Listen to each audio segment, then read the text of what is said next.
Interview से पहले जरूर पढ़ा था, क्यों इंटरव्यू में 2-3 विचारधारा के अलग अलग न्यूज़पेपर पढ़ने से हमारा जो व्यू है वो बैलेंस होता है। तो इंटरव्यू से पहले न्यूज़पेपर जनरली पढ़ा था, जैसे हिंदू है वो थोड़ा लेफ्ट विंग के टच का है और दैनिक जागरण थोड़ा राइट विंग टच है। तो इन दोनों से पढ़ते थे तो एक बैलेंस व्यू को 4 खंडों में बांट लिया था। पॉलिटी का था, इकोनॉमिक्स का था, आईआर का था। इस हिसाब से ऐसा भी नहीं है कि सारी चीजें लिखता था, क्योंकि बहुत सारा आता है जो मेरे को लगता था कि ये मेरे काम की है या मुझे याद नहीं हो पाएगा या इंपॉर्टेंट है, उसको बुलेट पॉइंट्स में उसका भी सारा नहीं उतारता था, वो लिख लेता था और एक मैगजीन पढ़ लेता था मंथली। ये मेरा शेड्यूल था। तो अखबार पढ़ रहे हो तो अखबार पढ़ लो, नहीं तो ऑनलाइन रिसोर्स ऐसा ना, द हिंदू के जो एडिटोरियल किसी को दिक्कत हो रही है तो आपको रेडीमेड मिल रहे हैं, तो मुझे नहीं लगता कि आपको खाना बनाना चाहिए। आईएएस व आईपीएस सरीखे अफसर बनने के लिए हर साल लाखों अभ्यर्थी यूपीएससी की सिविल सेवा परीक्षा में भाग्य आजमाते हैं। इनमें 1000 से भी कम अभ्यर्थी सफल हो पाते हैं। इन 1000 में हिंदी मीडियम के सफल अभ्यर्थियों की संख्या गिनती की होती है। हिंदी माध्यम से टॉप करने वाले 18वें नंबर पर रवि कुमार सिहाग है। मतलब रवि कुमार सिहाग ने ऑल इंडिया में तो 18वीं रैंक पाई है, लेकिन हिंदी माध्यम से इनकी रैंक नंबर 1 है। ये यूपीएससी परीक्षा पास करने की हैट्रिक बना चुके हैं। 4 प्रयासों में से 3 बार सफल रहे हैं, वो भी हिंदी माध्यम से। रवि ने बताया कि जब समझने लगे कि बीए की पढ़ाई पूरी कर ली है, तब पिताजी के साथ वो गांव में खेतों में काम किया करते थे। तब पिताजी खेती, सिंचाई या फिर गांव की समस्या लेकर अक्सर गांव वालों के साथ कलेक्ट्री जाते थे, ताकि कलेक्ट्री उनकी समस्या का समाधान कर सके। उस वक्त उनके पिताजी और गाँव वालों से कलेक्टर की तारीफ सुनकर उन्होंने ठान लिया कि वो भी कलेक्टर बन के लोगों की समस्या का समाधान करेंगे। लेकिन यूपीएससी में अपने शुरुआती अटेम्प्ट में लेकर वो कलेक्टर नहीं बन पाए, लेकिन उन्होंने कभी हिम्मत नहीं हारी और लगातार मेहनत किया।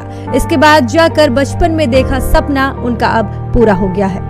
यूपीएससी परीक्षा 3 बार क्रैक कर चुके रवि के पिता राम कुमार सिहाग आज भी गांव में खेती करते हैं। उनकी मां विमला देवी गृहिणी है। रवि 4 भाई बहनों में सबसे छोटे हैं। परिवार की आर्थिक स्थिति कमजोर होने की वजह से रवि की शुरुआती पढ़ाई सरकारी स्कूल में हुई।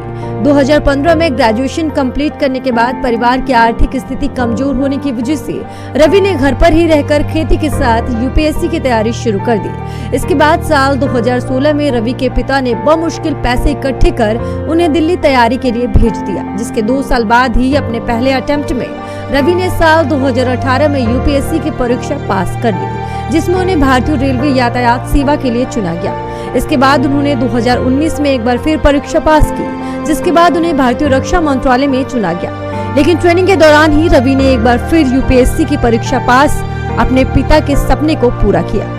रवि कुमार सिहाग ने अपने एक इंटरव्यू में यूपीएससी परीक्षा में तैयारी को लेकर हिंदी और इंग्लिश भाषा में होने वाले टकराव को स्पष्ट करते हुए बताया कि हिंदी मीडियम चुनना और उससे परीक्षा देना ठीक है, लेकिन इसका मतलब ये नहीं है कि आपको इंग्लिश नहीं सीखनी होगी। इस परीक्षा में सफलता हासिल करने और आगे कामकाज देखने के लिए इंग्लिश एक मुख्य जरूरत है, इसीलिए इसे इग्नोर ना करें और ना ही ये सोचे कि आप हिंदी मीडियम के हैं।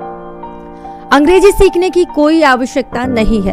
अंत में बस इतना ही, इस परीक्षा को लेकर कैंडिडेट्स के मन में कई प्रकार की भ्रांतियां हैं। उनमें से एक है कि ये परीक्षा बहुत कठिन है और इसे आसानी से पास नहीं किया जा सकता।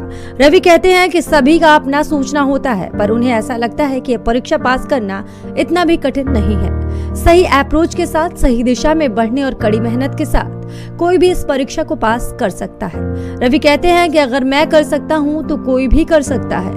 रवि कहते हैं कि कैंडिडेट्स अक्सर हिंदी माध्यम को लेकर कॉन्फिडेंट फील नहीं करते, जबकि ऐसा नहीं है। आपका माध्यम क्या है, इस बात से कोई फर्क नहीं पड़ता।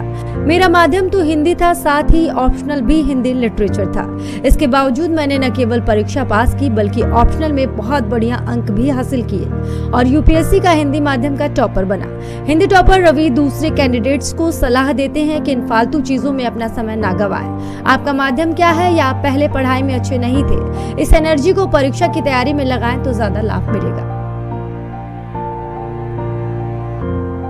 किसी अंग्रेजी माध्यम के कैंडिडेट्स को सफलता पाने के लिए जितने पापड़ बेलने पड़ते हैं, उतने ही आपको भी बेलने होंगे। यूपीएससी परीक्षा में माध्यम कभी रुकावट नहीं बनता है।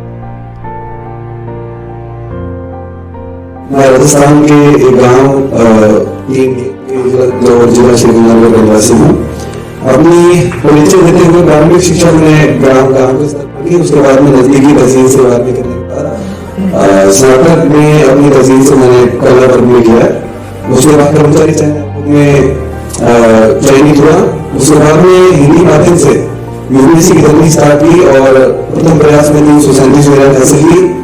उसके बाद दूसरे प्रयास में 317 रैंक हासिल की और तीसरे प्रयास में प्रारंभिक परीक्षा उत्तीर्ण नहीं कर पाया और चौथे प्रयास में अंत में मेहनत और बाकी सभी जो मेरे सपोर्ट सिस्टम थे उनकी मदद से हिंदी माध्यम में इस बार सर्वोच्च 18 रैंक मैंने हासिल की है।